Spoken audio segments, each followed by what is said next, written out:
Hey, Mike North here on Fox Sports Radio with the great Mike Schmidt, who's out there getting ready. He's promoting Pepsi Max. Got something special coming up. What's up, Michael?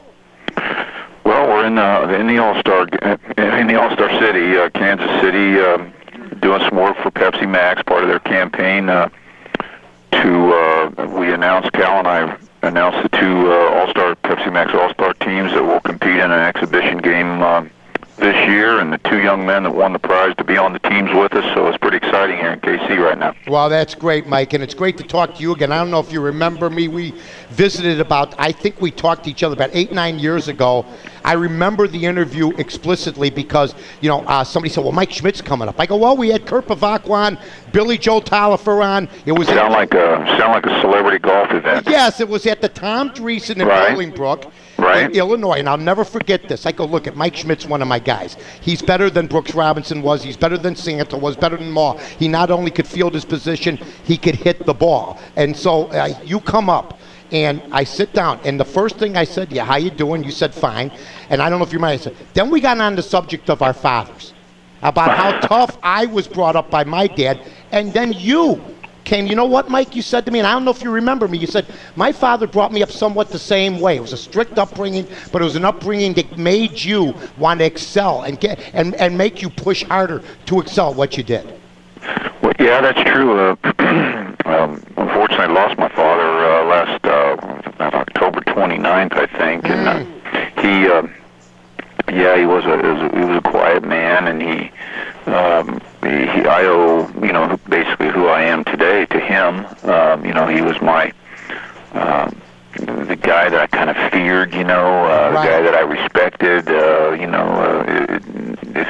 whatever he said, whatever came out of his mouth was gospel to me, and he was a good man, good father. Even if it wasn't gospel to you, and even if my father told me, something, even if it wasn't gospel to us, you adhered to what he said. This was back in the day when parenting was maybe a little bit over the top, but it just seemed to me that it instills principle, ethics, no matter if you agreed with the way your father raised you or not at times. My father and I had like a somewhat strained relationship at times because I didn't always agree with him, but it wasn't one of these helicopter dads where, you can do your own thing, but when you're in this house, you better do what I tell you to do. Yeah. I mean, I don't know that, fatherism today, if that's a word, is what it used to be, but my dad ruled.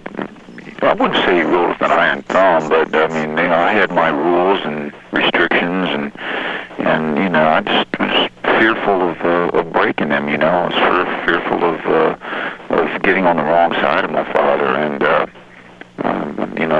I wish that every young man in his formative years would have a chance to experience life as a young boy, as I did with the father I had. We're with Mike Schmidt, along with Cal Ripken and comedian and actor Jay Moore, two lucky consumer winners to be announced, and we'll have the opportunity to play a baseball game with the MLB legends. I want to ask you about Reggie Jackson, too.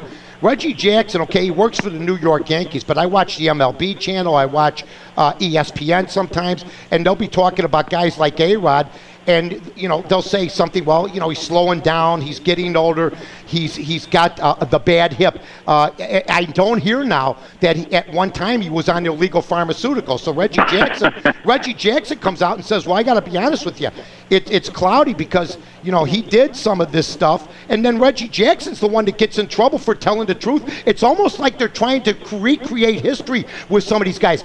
Alex Rodriguez, to me, Mike, for 3 years admitted to doing it. You cannot consider anything else. It wasn't cloudy like Reggie Jackson said. It was black and white. He did something that was illegal that makes him pass guys like you and Reggie Jackson up. Well, you said a mouthful there. And what, did you agree or disagree with what I said? You don't have to say anything or repeat it. Just say, do you agree or disagree? This is my opinion. I'll abstain from an answer to anything on that subject. That's as loud as any answer you could give me, Well, I don't think it would do me any good to get into a conversation about did or didn't or should or shouldn't. Well, should or shouldn't is one thing. Shouldn't, I guess, is the way I would go on that. But Hall of Fame or no Hall of Fame, all of that, I don't have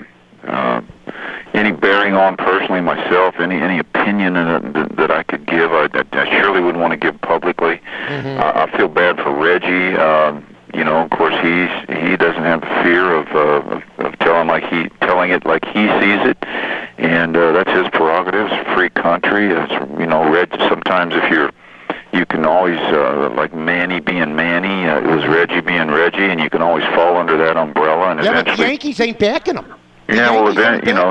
Eventually everything will be fine back there. I'm sure he's made some apologetic calls to people already, and probably wishes that none of it would have ever happened.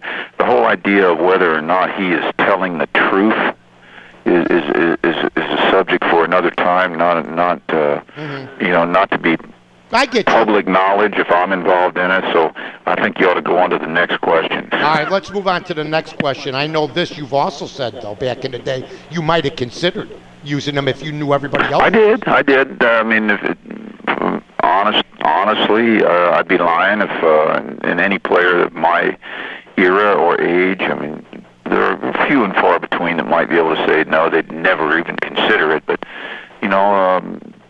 if us guys have been playing in the era that we're talking about now, the temptation would have been very strong. And Mike, were you crying at the end because your pro career was over, or the journey was over from the time you were a little guy all the way to the end? Because I will say this, you knew you were going to still somewhat be involved in baseball. Was it about the fact you were leaving professional baseball, or that the long journey, the traveling, the playing in Little League, and everything else, was it the culmination? I think it was joy to some degree. It was over. I had posted my body of work, so to speak, and I didn't have to do it anymore. I wasn't going to face the butterflies and the pressure of trying to be me every day on the ball field. I pushed myself quite hard in that regard. In fact, that's the reason I retired, was because I just couldn't be me anymore. I didn't want to prolong my career another 3 or 4 years as a backup player or a DH or sort of pad my statistics. So there were tears of joy in some respect, and then tears of sadness in that I wasn't anymore going to be in the clubhouse environment. I wasn't going to be part of the camaraderie of being on team. We're guys. We really had a ball, traveling and playing and getting ready for games and post-game celebrations and the sadness of losing streaks and just the daily things you go through for 7 months on a team that everybody does, and the friends you developed over years. And I was just going to have to be, give that all up, and so tears of sadness in that regard. Hey, Mike, take good care of yourself, and of course, thanks for joining us on the LegalZoom.com Celebrity Hotline for Pepsi Max. 0 calories, ladies and gentlemen. 2 lucky consumer winners today as Mike Schmidt, Cal Ripken, and Jay Moore make their selections at the MLB All-Star Fan Fest. Mike, thanks so much. Good to visit with you. Anytime. Give my friends in Chicago my best. You got it, buddy. Take care. All right.